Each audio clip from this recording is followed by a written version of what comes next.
Ahoy! My name is Jacob Cordero, co-creator here at Sword in the Sand, and today we're going to be looking at this island that I created earlier to kind of see how we're going to populate the world with different foliage and items. So to start off, I'm basically going to look at all the different trees in the pack, and I'm using the Polygon Pirate Pack by Cinti Studios, an excellent one. I'd recommend. Cinti Studios have lots of different packs for Unity, all of them really incredible. This one in particular has different trees and stuff that we're going to be looking with, and trees are going to be super duper important for the game, along with helping us build out our worlds and just create a very natural feel on the phone. A big part of our game is going to be an exploration style gameplay, and some of the quests will incorporate finding items that might be hidden or searching for resources as you might find them in the trees in the forest. And so trying to figure out a good way to add trees is important. Our camera is going to be a top-down, third-person camera. And so the way I have it right now, if you were, as the player, to run under those trees, you would essentially lose where you are. Enemies and items would be hidden under the canopy, and you just really wouldn't be able to navigate and see the world as well as you'd like, as if you were in a first-person camera perspective. Now, what makes it easy about using the canopy the way they have it in here is that you could essentially set it so that when the player goes under it, the canopy, whatever you're under specifically, kind of the opacity could decrease, and you'd be able to see through to the ground a little bit easier. This allows for a level of immersion, a way to create the world that still feels quite full, and it's more than likely how we're going to be doing it with this being a phone game.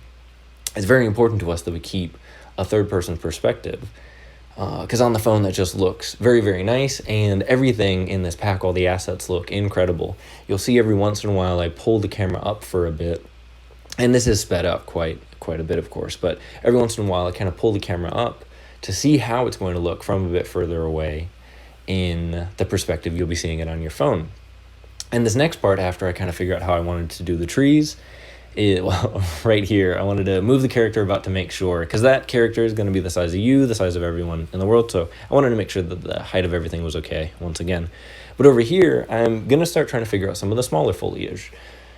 Along with exploration, there's going to be trading as a quest to do in the world, and so finding resources, like different plants and flowers, is going to be an extremely fun, lucrative way to play the game. And so what I'm trying to work on here is basically I'm looking at the pack, because I haven't gone through and seen all the different assets. So trying to figure out what I like, what I don't like. You'll see in a moment here I grab some flowers that I really, really like. Flowers that, right there, yeah, that we could use as a dye in the game or as a precious resource for you to go and gather. Now, the reason I'm creating this island the way I am, and you'll notice it doesn't look that dense, I'm not adding a ton to it, is because we don't know right now how important the assets are going to be on the phone or how taxing they'll be on the system. So I'm trying to create really as little as I can so that when we do go back and look at this and try and update things, it doesn't slow down the phone and mess with the game. So I'm just creating things for the other co-creator, Emmett to be able to work with, interact with.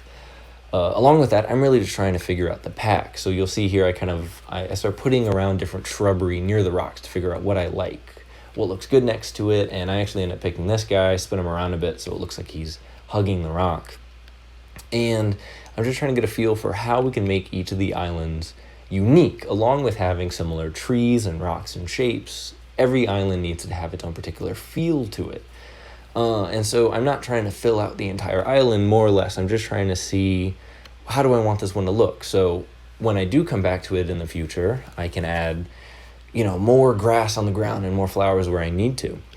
Another important thing is that you'll notice I'm not really messing with the sand. I'm only messing with this green, grassier area. I've already figured out how I want to do the sand on most of the islands. So when I do come back to this one, it won't be too difficult. What I'm trying to figure out is how exactly I want to make this green, the foliage part of the island, stand out.